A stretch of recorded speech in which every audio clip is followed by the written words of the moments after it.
You will go for 2 plates, not just 1 plate, 2 plates. ಇವತ್ತು set dosa ತಿನ್ನೋದು ಹೆಂಗೆ ಅಂತ ಹೇಳ್ಕೊಡ್ತೀನಿ ನೋಡಿ. ಒಂದು ಸೆಟ್ ದೋಸೆ ಲಕ್ಷಣ ಏನು ಅಂತಂದರೆ ನೋಡಿ, ಇದು ಕೈಯಲ್ಲಿ ಹಿಡ್ಕೊಂಡ್ರೆ ಮುರಿದೋಗೋ ಥರ ಇದೆ ನೋಡಿ, ಹೀಗಿದೆ ನೋಡಿ, ಹಿಂಗೆ ಇಟ್ಕೊಂಡ್ರೆ ಸೈಡಿಗೆ ವಾಲ್ತಾ ಇದೆ. ಸೊ ಇದು ನಮಗೆ ಗೊತ್ತಾಗ್ಬಿಡುತ್ತೆ ಬೆಸ್ಟ್ ದೋಸೆ ಇದು ಅಂತ. ಎರಡನೇದು ಒಳಗಡೆ ನೋಡಿ ತೂತುಗಳು, ಸಿಕ್ಕಾಪಟ್ಟೆ ತೂತುಗಳಿದೆ, ಇದ್ದು ವೈಡ್ ಆಗಿದೆ pores. So this is an indication that it is the perfect set dosa ಅಂತ. ಆಮೇಲೆ ನನ್ನ ರೆಕಮೆಂಡೇಷನು, ನೀವು ಸೆಟ್ ದೋಸೆಗೆ ತುಪ್ಪ ಹಾಕ್ಕೊಳ್ಳಿ, ಬೆಣ್ಣೆಗಿಂತ ತುಪ್ಪ ಚೆನ್ನಾಗಿರುತ್ತೆ.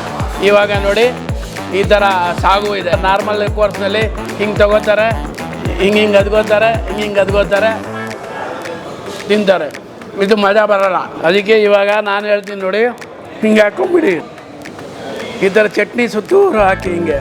ಇವಾಗ ಏನಾಗುತ್ತೆ, ಹೀಗೆ ಒಂದೊಂದು ಬೈಟು ತಿಂತಾಯಿದ್ರೆ ಇದರಲ್ಲಿ ನೋಡಿ ಯೂನಿಸನ್ನು, ಚಟ್ನಿ ಇದೆ, ಸಾಗು ಇದೆ, ತುಪ್ಪ ಇದೆ, ಮೂರೂ ಇದೆ.